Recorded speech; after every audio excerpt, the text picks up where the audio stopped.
तो यार बेटा अपन इलेक्ट्रोस्टैटिक में अब ये मान के चलो कि सबसे इम्पोर्टेंट टॉपिक पे आ गए हैं। क्या नाम है? Coulomb's law. अब यहीं से अपन को न्यूमेरिकल भी बढ़िया बढ़िया वाले मिलने वाले हैं। कूलॉम्स लॉ में बेसिकली क्या होता है कि थोड़ी बहुत इन्फॉर्मेशन ही रहती है बच्चों के पास, कंप्लीट इन्फॉर्मेशन नहीं रहती है, जिससे फिर कोई ढंग का सवाल आता है तो नहीं कर पाते, उलझ जाते हैं या कुछ भी सोचने लग जाते हैं। तो अपन कोशिश ये करेंगे यार कुलदीप कि कूलॉम्स लॉ को आज बिल्कुल डीप में समझें, अच्छे समझें। आप पूरा कंसंट्रेशन लगाना और सुनना बेटा, ठीक है? आ जाओ भाई। कूलॉम्स लॉ ये कहता है कि अगर अपने पास दो पॉइंट चार्जेस है, शब्दों पे ध्यान देना, कैसे चार्जेस है? कितने? दो रेस्ट पे रखे हुए हैं। किस पे रखे हुए हैं बेटा? रेस्ट पे रखे हुए हैं। कितनी दूरी पे रखे हुए हैं? r। तो कूलॉम्स लॉ कहता है कि ये दोनों चार्जेस एक दूसरे पे फोर्स लगाएंगे, ठीक है बेटा? दोनों पॉजिटिव होंगे तो क्या करेंगे? एक दूसरे को रिपेल करेंगे। दोनों नेगेटिव होंगे तो भी क्या करेंगे? रिपेल। और एक पॉजिटिव एक नेगेटिव हुआ तो अट्रैक्ट करेंगे।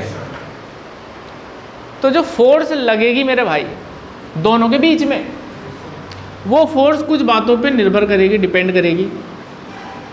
पहली बात, वो फोर्स डायरेक्टली प्रोपोर्शनल होगी Q1 Q2 के प्रोडक्ट के मैग्नीट्यूड पे। Q1 Q2 के प्रोडक्ट पे, Q1 Q2 के क्या होगी? Directly proportional. अगर ये प्रोडक्ट ज़्यादा होगा तो फोर्स भी ज़्यादा होगी, प्रोडक्ट कम होगा तो फोर्स भी कम होगी। यही तो मतलब होता है डायरेक्टली प्रोपोर्शनल का। अरे यही होता है ना, यही होता है। और बेटा ये फोर्स इनवर्सली प्रोपोर्शनल होगी किसके? r square. r बोले तो काई की रेडियस, अरे डिस्टेंस। r बोले तो डिस्टेंस, किसकी डिस्टेंस? 2 पॉइंट चार्जेस के बीच की दूरी, उसका स्क्वायर पे इनवर्सली प्रोपोर्शनल है। अगर मैं इनको एक साथ लिखूं बेटा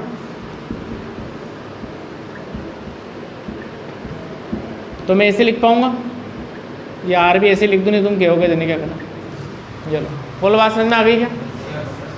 तो क्या है answer? F proportional to Q1 Q2 by r square. अब एक बात बच्चा बच्चा जानता गली मोहल्ले का कि जब प्रोपोर्शनल का साइन हटता है तो एक कांस्टेंट आ जाता है राकेश, है ना बेटा? ये देख तो ये F is equal to K Q1, जैसा कि वैभवी ने बताया हमें आज, के Q1 Q2 by r square. यहां पर ये जो कांस्टेंट आया मेरे भाई के, इसका नाम है प्यारे बच्चों इलेक्ट्रोस्टैटिक फोर्स कांस्टेंट। क्या नाम है? ठीक। तो दोनों चार्जेस के बीच की फोर्स कितनी हो गई? आज के बाद अगर कोई पूछ ले तुमसे तो हमारा आंसर क्या होगा? F is equal to K Q1 Q2 by r square. और K क्या है? Electrostatic force constant. यहां तक समझ में आया? अब इसकी जो डीप नॉलेज है वो लेते हैं अपन। पहले अपन स्टेटमेंट लिख लेते हैं, काम करते हैं ना बेटा। लिखो चलो।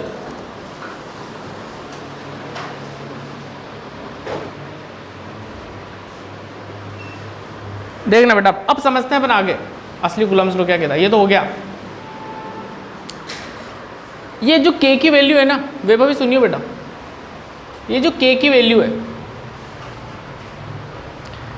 ये दो बातों पे डिपेंड करती है। कितनी बातों पे? अरे बोलो यार। दो। पहली, सिस्टम ऑफ यूनिट्स। अभी लिखना मत बेटा, अभी समझना है। पहली क्या? सिस्टम ऑफ यूनिट का मतलब क्या हुआ? एसआई सिस्टम में K की वैल्यू अलग होगी और CGS सिस्टम में K की वैल्यू अलग होगी, नंबर 1। ठीक है कुलदीप? और दूसरी बात ये है बेटा कि ये मीडियम पे भी डिपेंड करती है कि दोनों चार्ज के बीच में मीडियम क्या है। तो K की वैल्यू डिपेंड करती है दो बातों पे। सुमित ध्यान से सुन लियो मेरे भाई। पहली, अरे बोलो ना, सिस्टम ऑफ यूनिट्स। दूसरी, मीडियम बिटवीन द चार्जेस, दोनों चार्ज के बीच में मीडियम क्या है उस पर भी के की वैल्यू डिपेंड करेगी, और तो और सिस्टम ऑफ यूनिट पे भी डिपेंड करेगी। कोई आदमी तुमसे पूछ ले अगर कि बताओ के की वैल्यू कितनी बात पे डिपेंड करती है, तो क्या आंसर दोगे उसे? दो। कौन कौन सी? जल्दी जल्दी बोल दो।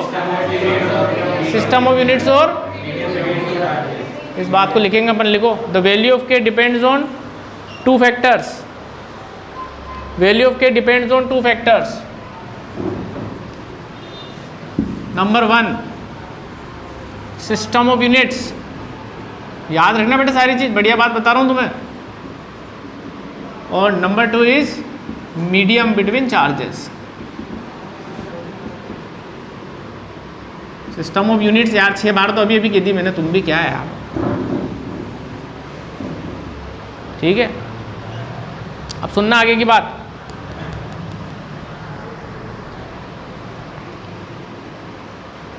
बेटा सिस्टम यूनिट की बात करते हैं सबसे पहले तो। अगर ऐसा सिस्टम की मैं बात कर रहा हूं, बहुत ध्यान लगाना, देखो फिर चक्कर पड़ जाएगा यार, मैं फिर कह रहा हूं सारे इधर सुन दो, लिखो मत अभी कुछ भी मत लिखो, कोई भी नहीं लिखेगा। ऐसा ही सिस्टम की बात करें अगर, तो बेटा के की वैल्यू होगी 1/4 पाई एप्सिलॉन नॉट। अभी एक देखो नई नई चीजें आ रही हैं। के की वैल्यू कितनी होगी? 1/4 पाई एप्सिलॉन नॉट। इसका भी नाम बता दूं, एब्सोल्यूट, नहीं बेटा गलत बोल रहे हो, absolute permittivity of vacuum. Vacuum बोल दो या फिर फ्री स्पेस। सुनना, मैंने बात खत्म नहीं करी, अभी 5 से 7 मिनट लगेंगे पूरी बात समझने के लिए, इसलिए कंसंट्रेशन बनाए रखना बेटा। के की वैल्यू 2 बातों पर डिपेंड करती है, सिस्टम ऑफ यूनिट और सिस्टम ऑफ यूनिट में एसआई की अगर बात करूं तो के की वैल्यू कितनी हो जाएगी? 1/4 pi epsilon naught, which is equal to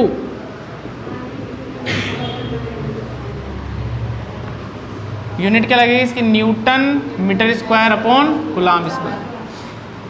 और ये वाली वैल्यू प्यारे बच्चों, ये वाली वैल्यू होगी किसके अंदर? वैक्यूम के अंदर।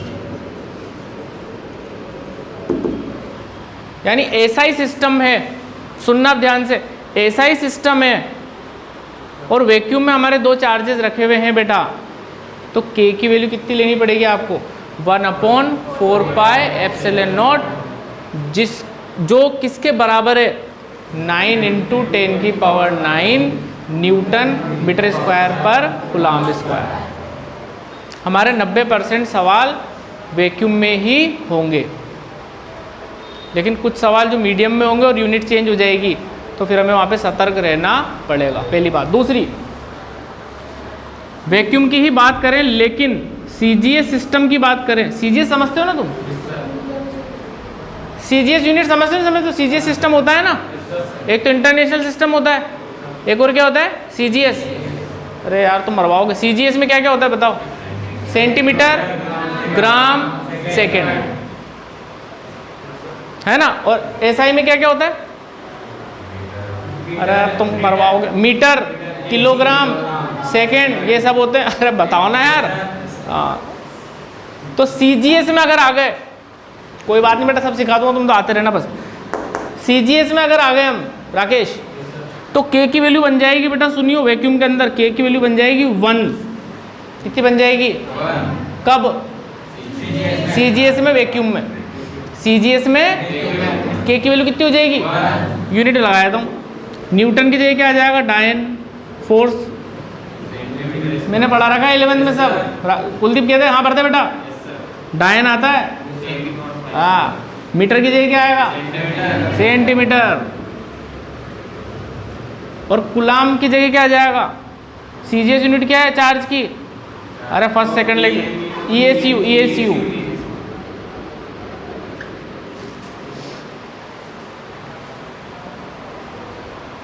फिर से सुनना, के की वैल्यू कितनी बातों पर डिपेंड करती है? 2। कौन कौन सी 2? एसआई सिस्टम की बात चल रही है और वैक्यूम में पड़े हुए 2 चार्ज, तो के की वैल्यू होगी 1/4 पाई एप्सिलॉन नॉट, जो इसके बराबर होगी। देखो एसआई में लिखा हुआ है न्यूटन मीटर स्क्वायर पर कूलम्ब स्क्वायर, और दोनों चार्जेस अगर कहाँ रखे हुए हैं, वैक्यूम में, लेकिन सिस्टम ऑफ यूनिट कैसी है, सीजीएस, तो के की जगह कितना लेना, 1 डायन सेंटीमीटर स्क्वायर पर ये। अगर आपको इतनी बात याद है तो आपका पक्का काम हो जाएगा। ठीक है, लिख लो।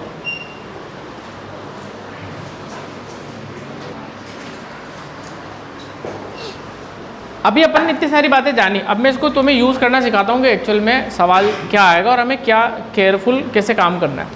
सुनिए भाई राकेश, अगर अपने पास, अच्छा तुम ही बताना पहले, तो मैं तुमसे ही पूछ लूँ ना यार। ये दो चार्जेस हैं, 2 कूलम्ब का और 3 कूलम्ब का, 1 मीटर की दूरी पर रखे हुए। हमारे दोनों चार्जेस कहाँ रखे हुए हैं, वैक्यूम में, वैक्यूम में रखे हुए हैं साहब। कूलम्ब किसकी यूनिट है, चार्ज की कौन सी यूनिट है, एसआई। मीटर भी क्या हो गई, एसआई। यानी हमें जो डेटा दे रखा है वो किस में दे रखा है, एसआई में, और चार्जेस किस में है, वैक्यूम में। अब मैंने तुमसे पूछा इन दोनों चार्जेस के बीच में फोर्स कितनी लग रही है बता दो।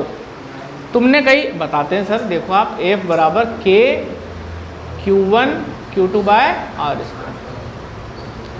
अब मुझे K की जगह पे क्या रखना पड़ेगा, यही है बस सोचने वाली बात। वैक्यूम में चार्ज है, एसआई सिस्टम की बात चल रही है, K की जगह पे ये रखूँ और ये किसके बराबर होता है, इसके बराबर होता है, तो सीधा सीधा मैं K की जगह क्या रखूँगा, Q1 की जगह 2, Q2 की जगह 3, R की जगह 1 का स्क्वायर। कितना हो गया है, 6 इंटू 9 इंटू, अब फोर्स मेरी काय में आएगी, एसआई सिस्टम में आएगी। एसआई सिस्टम में काय में नापते, न्यूटन में। ये आंसर आ गया। आई मेरी बात समझ में। अब देखो, अब मैं खेल बदल रहा हूँ।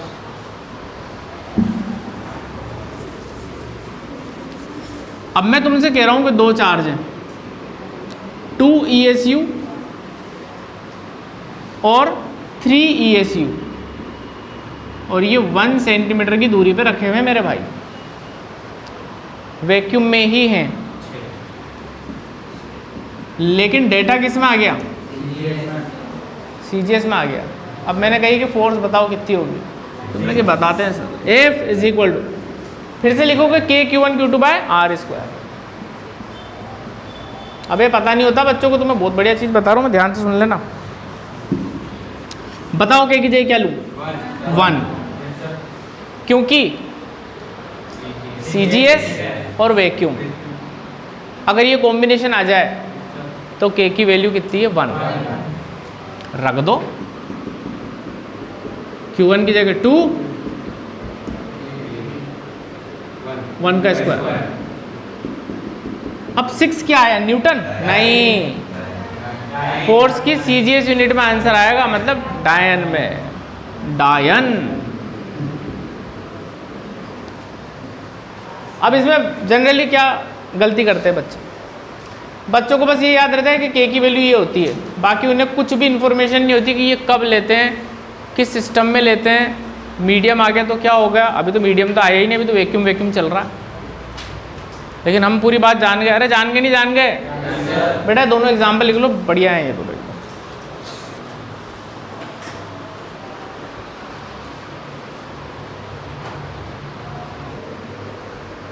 K की यूनिट अगर आप भूल जाओ एसआई सिस्टम में, अभी तो मैंने डायरेक्ट लिख दी थी ना, अगर मान लो भूल गए तुम, तो यूनिट और डायमेंशन की बात कर लेते हैं, 2 मिनट लगेंगे ना। आ जाता है कॉम्पिटिटिव एग्जाम में, इसकी यूनिट और डायमेंशन पूछ लेते हैं, बेसिकली समझते हैं। देखना भाई, F बराबर क्या लिखा अपन ने, K Q1 Q2 by R square. मुझे K की यूनिट चाहिए, एसआई सिस्टम में चाहिए, ठीक है। तो मैं क्या करूँगा, K को तो इधर ही रहने देते हैं, R स्क्वायर को इधर ले जाते हैं, इन दोनों को नीचे ले जाते हैं। क्या बनेगा बेटा, देखो ये मल्टीप्लाई में जाएगा, Q1 Q2 कहाँ जाएगा, डिवाइड में। अब आप ये देख लो कि एसआई सिस्टम में इनको किस में मेजरमेंट किया जाता है, फोर्स किस में नापी जाती है, न्यूटन। ये डिस्टेंस है उसका स्क्वायर, मीटर स्क्वायर। चार्ज काय में नापेंगे? कूलाम में। Coulomb into coulomb, coulomb square. तो के की यूनिट क्या बन गई? न्यूटन। भूल जाओ तो निकाल लो। दूसरी बात, अब क्या कहते हैं? डायमेंशन। समझना बेटा, डायमेंशन कैसे निकलेगा इसमें? निकाल लेंगे डायमेंशन भी। चलो भाई, फोर्स का डायमेंशन याद होना चाहिए। बताओ बेटा, आप बताओ। m1 L1 T minus 2। m1 पूरा ही याद है क्या तुम्हें? अच्छा अच्छा, एक मिनट रुक जाओ, मैं इनको निकालना सिखा दूं बच्चों को। ये क्या हो गया? डिस्टेंस का स्क्वायर। तो क्या हो जाएगा? L2। अरे डायमेंशन याद है ना थोड़ा बहुत तो? हाँ, L2 Q1 Q2। चार्ज का डायमेंशन कैसे निकालोगे? सुनना, 10वीं में पढ़ा था करंट बराबर Q/T। 10th में था ना I बराबर क्या था? Q/T। तो ये इधर चला जाएगा। I बोले तो करंट, डायमेंशन क्या आएगा? A। और टाइम का तो क्या चल रहा है? T। तो बेटा Q की जगह क्या लिखूंगा? A1 T1। और एक और Q है, A1 T। अब सोल्व कर लेते हैं। M1 L3, ये A1 A2 हो जाएगा, T1 T2 हो जाएगा। फिर ये ऊपर जाएंगे दोनों, क्या बनेगा बेटा? M1, ये 2 का -2 हो जाएगा और A का भी -2। ये आपका डायमेंशन भी रेडी है और यूनिट भी रेडी है। लिख लो बेटा।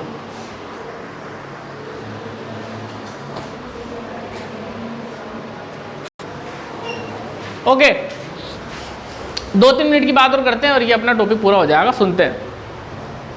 देखो K क्या बताया था मैंने? वैक्यूम में 1/4π। इसका नाम क्या था? अरे इसका मरवाओगे क्या? इसका नाम एब्सोल्यूट परमिटिविटी ऑफ वैक्यूम। ठीक है। अब मान लो, सुन तो लो, अब मान लो कि तुमसे इसकी यूनिट और डायमेंशन पूछ लूं। ऐसा ही पूछ लिया कि एप्सिलॉन नॉट की बताओ क्या यूनिट और डायमेंशन होगी, तो घबराने का नहीं। इसको इधर ले जाओ, इसको इधर ले आओ। एप्सिलॉन नॉट कितना हो जाएगा? 4π तो कांस्टेंट हो गया। K की जो यूनिट आई है उसी का क्या कर दो? इन्वर्स कर दो। तो K की यूनिट कहाँ है अपने भाई? ये रही। तो एप्सिलॉन नॉट की क्या होगी रे बेटा? उल्टा कर दो, कूलम्ब स्क्वायर अपॉन, और डायमेंशन की पावर भी क्या कर दो? उल्टी। ये लो, कैसे उल्टी करना है इसको? ये माइनस होएगा, ये भी माइनस होएगा, प्लस हो जाएगा, और ये भी। ये लो रेडी है भाई साहब। और एप्सिलॉन नॉट की वैल्यू भी लिख देता हूँ मैं आपके लिए, 8.85 10⁻12 यूनिट अपन ने निकाल ली।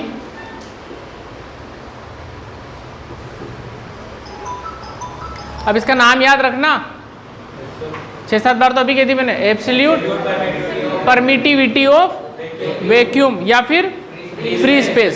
That's it. लिख लो, सारी बात लिख लो। ये हो गया काम आज का।